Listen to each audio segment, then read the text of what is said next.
Hey guys, welcome back to the Independent Investor channel. How do we go about investing for our children? This has been a topic that's come up numerous times throughout my community discussion.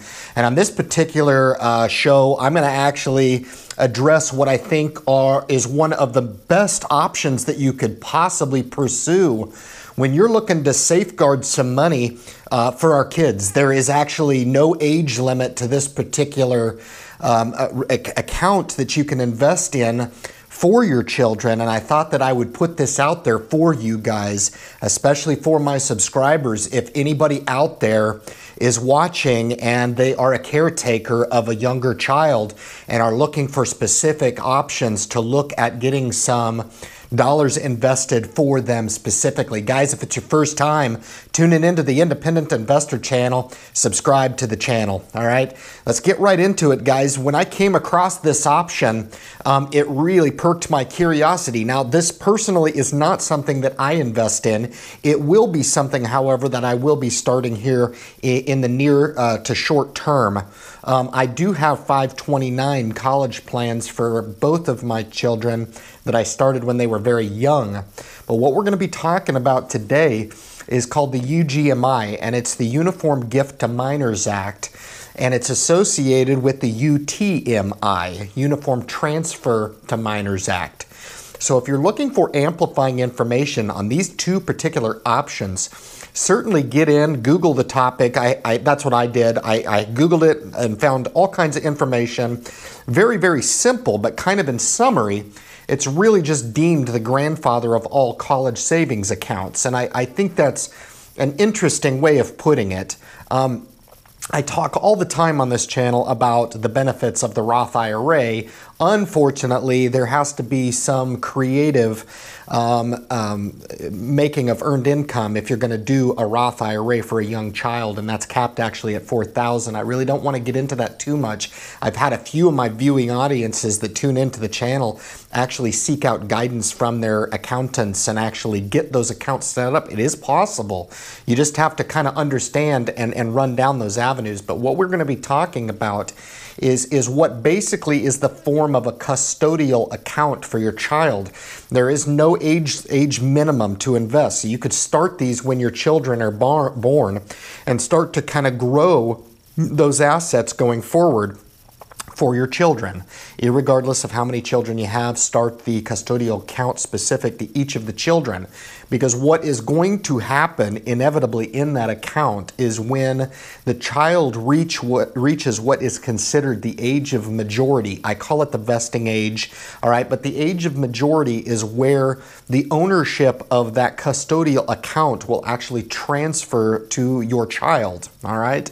Now, keep in mind that the UTMA account, the custodial account that you could start for your child, some of the benefits, and there are some disadvantages to the account, all right? Some of the advantages that are really attractive to me is the freedom to invest in really whatever you want insofar as stocks, bonds, mutual funds, etc. All right, so you can pursue those particular investment vehicles, house those in that custodial account for yourself, and actually allow the dollar cost averaging effect to pick up as early as you want, as early as you start that for your children, all right? Now, there are, of course, some restrictions in the account that is worth mentioning through this particular message, and that is that you cannot buy on margin in the account, which is it's a strategy that I don't advocate in any account. I don't advocate for buying on margin. And then you cannot buy higher risk assets within a custodial account. Again, I would not ever try to recommend that you try to buy options within a custodial account, all right? But the age of majority is traditionally from 18 to 21, and in some states it could flex all the way to 25. But what's actually going to happen at that particular time is the assets that have been achieved over that time frame from starting it is going to actually pass to your children. Now, there are some tax implication. The benefit to the account is that you can use the dollars for whatever you want, all right? Now, that can kind of create a conflict. You might initially think that it's great to start the account with the freedom to use the money for whatever the child wants, but you have to think about What if the child does not pursue college, right? Which may be a big primary driver and a tax protected category under the 529 program. So you kind of got to think about that a little bit. If you guys want amplifying information on the topic, I encourage you to go and Google UGMA, which stands for the Uniform Gift to Minors Act. And really it will get into a little bit more of some of the tax protections.